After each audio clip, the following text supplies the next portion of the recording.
నాలుగు వారాలు టీకి దూరంగా ఉండి చూడండి. శరీరంలో జరిగే మార్పులు ఊహించలేరు. టీకి దూరంగా ఉండడం వల్ల ఎక్కువసేపు హాయిగా నిద్రపోవచ్చని, అలాగే తొందరగా పడుకోవచ్చని ఆరోగ్య నిపుణులు సూచిస్తున్నారు. 4 వారాల పాటు టీ, కాఫీలకు దూరంగా ఉన్నవారు ఎక్కువగా నిద్రపోయినట్లు, అలాగే తొందరగా పడుకున్నట్లు పలు అధ్యయనాలు కూడా వెల్లడించాయి. మన దేశంలో దాదాపు ప్రతి ఒక్కరూ చాయ్ ప్రియులే అని చెప్పాలి.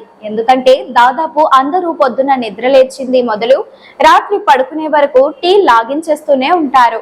ఉదయం నిద్ర లేవగానే కప్పు కాఫీ లేదా టీ కడుపులో పడకపోతే బండి ముందుకు సాగని పరిస్థితి చాలా మందికి ఉంటుంది. పని ఒత్తిడి తగ్గించుకోవడానికి, బద్ధకాన్ని వదిలించుకోవడానికి చాలా మంది టీ తాగుతుంటారు.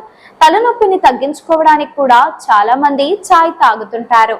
ఏ ఇద్దరు స్నేహితులు కలిసినా కూడా ముందుగా కలిసేది టీతోనే. అలాంటి టీతో లాభాలు సరే, నష్టాలు కూడా ఉన్నాయని నిపుణులు చెబుతున్నారు.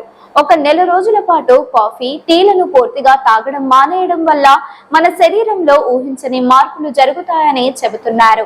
అవేంటో ఇప్పుడు తెలుసుకుందాం. నెల రోజులు టీ తాగకపోతే నిద్ర నాణ్యత పెరుగుతుంది. టీ, కాఫీ అలవాటు మానేసిన వారిలో, ముఖ్యంగా ఒక నెల రోజుల పాటు టీ, కాఫీలను తాగడం మానేస్తే నిద్రలేమి సమస్య ఉన్న వారికి మంచి ఫలితం ఉంటుందని, టీకి దూరంగా ఉండడం వల్ల ఎక్కువసేపు హాయిగా నిద్రపోవచ్చని, అలాగే తొందరగా నిద్ర పడుతుందని, 4 వారాల పాటు టీ, కాఫీలకు దూరంగా ఉన్నవారు ఎక్కువగా నిద్రపోయినట్లు, అలాగే తొందరగా పడుకున్నట్లు పలు అధ్యయనాలు కూడా వెల్లడించాయి.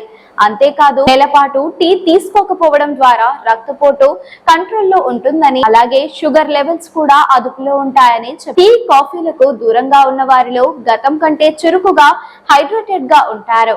టీ అధికంగా తీసుకోవడం వల్ల గ్యాస్, అజీర్ణం సమస్యలు వెంటాడుతున్నాయి. నెలపాటు టీ తాగకపోతే దంతాల పసుపు సమస్య ఉండదు. ఈ వీడియో మీకు నచ్చినట్లయితే లైక్ చేయండి. మరిన్ని లేటెస్ట్ అప్డేట్స్ కోసం వెంటనే మన ఛానల్ ను సబ్స్క్రైబ్ చేయండి. మీరు ఎటువంటి అప్డేట్స్ గురించి తెలుసుకోవాలనుకుంటున్నారో కామెంట్ బాక్స్ లో కామెంట్ చేయండి.